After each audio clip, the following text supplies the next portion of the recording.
Hi guys, I'm sorry I'm late in this week's discussion. Um, this has been a really busy time recently for me. Uh, actually, just recently was my birthday, so celebrated that. My birthday is the 20th.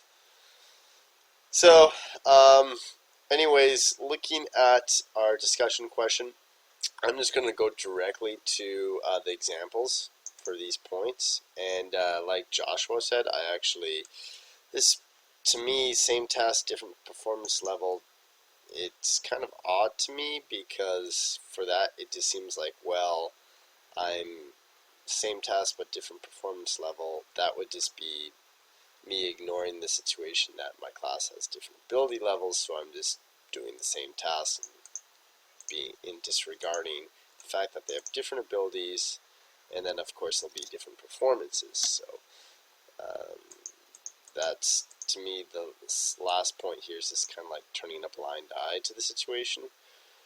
But anyways, for me at our school with young learners with children, I teach a variety of different ages, but for all the youngest could be 3 all the way and now before teenagers, so I guess 12 or so.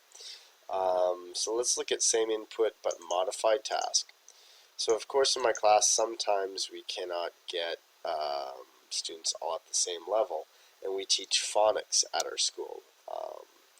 So quite every now and then I'll do a dictation, um, a full, not a partial dictation, a full dictation, and I will dictate usually 8 words, phonetic words that based on the phonics that they have learned in the textbook.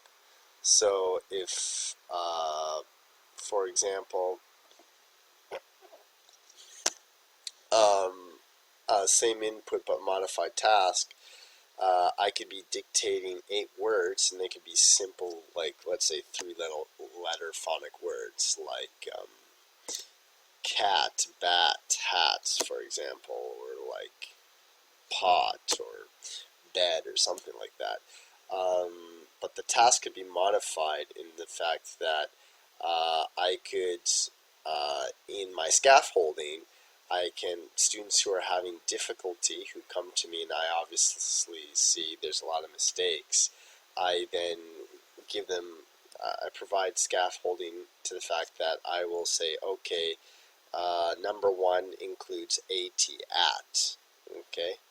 So sometimes as a modified task, I will provide them clues for the dictation. So maybe I will have um,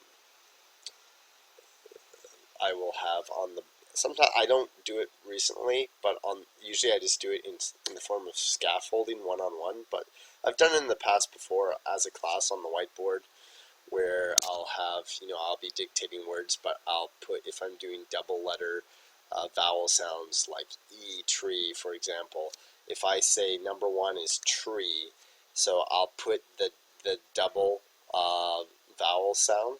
I'll put E, I'll write E, E, and then they have to associate tree, the TR sound, to match and spell tree, because there's some phonic sounds like E, peach, which is EA. In English, it's funny like that. We have the same sound, but it's spelled differently, which is, like in my context in Japan, it's very confusing for Japanese learners because their language is completely phonetic, almost completely phonetic. So almost every sound is consistent in their language. So that would be same input, but the task is modified. I'd be saying the same words to the students, but I would provide scaffolding for the weaker students. Different input, same task. Next portion. So in this portion, give me 1 second. I'm just going to pause this. Hi, I'm back. Sorry for that. So yes, so for the second point, so in the first point, the modified task would be kind of somewhat of a partial dictation. Now, as for this part here, and dictation is usually also when I'm dictating, it's also the words that I assign that are dictated are also then assigned for homework for them to repeat in their textbook. For this part, different input, I would, and this requires knowing my students, knowing the students in the class. Basically, I would do the same task. I would do a dictation. However, I would have two separate lists of words I would be dictating. So for the lower levels, level students in my class, I would use a simple three-letter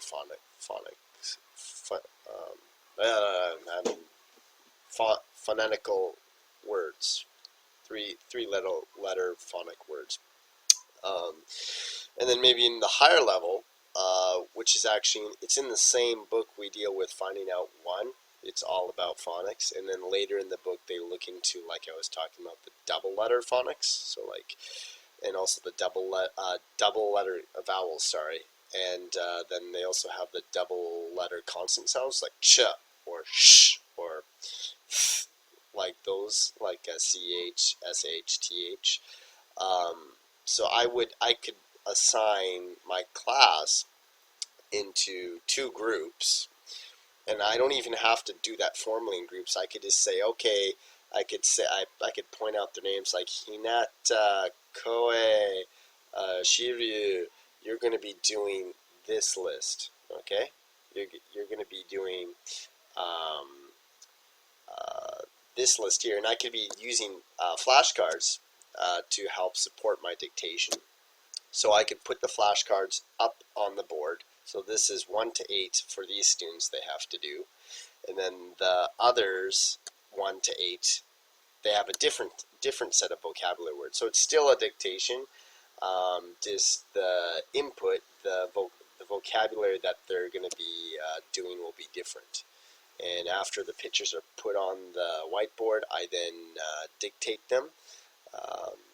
From group 1, I'll dictate them, then group 2, I'll dictate them. I'll probably do that in a fashion where it's like group 1, number 1, and then I'll dictate it, and then group 2, number 1, and I'll dictate it. So that's an example dealing with phonics.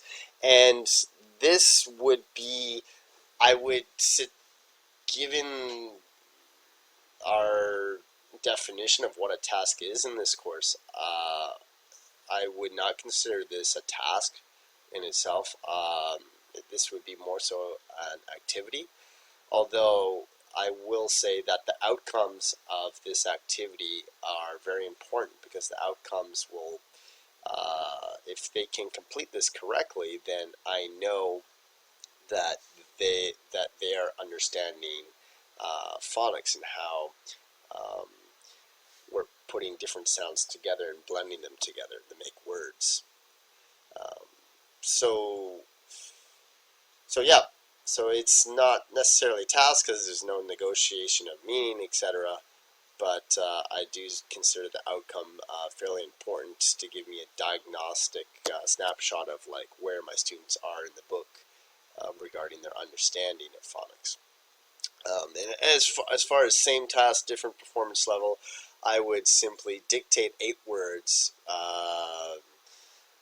regardless of their levels, and dictate 8 words, and obviously the ones that are lower levels are going to struggle on it.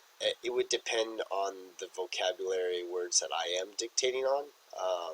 If I were dictating 3-letter words, simple phonetic 3-letter words like bed and bat and etc. like that, the students at the higher level will of course find it very easy. And probably everyone will do fairly well on that. They'll probably have a fairly good performance level. And if I dictate 8 words that are more towards on the difficult end, where it's double consonant sounds or double vowel sounds, the lower level may have difficulty. So I may do an approach where I'll do half and half. I'll do 4 words, simple phonic, that are simple, and phonetically, and then 4 words that are double vowels or double consonant sounds that include double consonant sounds. And then that way I may be able to, I could see the different performance levels. I could see, okay, from 1 to 4, the lower level students did fairly well, but from 5 to 8, they struggled. And I could also assess the higher level students, whether they're at par with double letter vowels and double letter consonants. So thank you so much. Sorry I'm late. Video is 10 minutes. Yay, not too long. Okay, thanks guys. Bye-bye.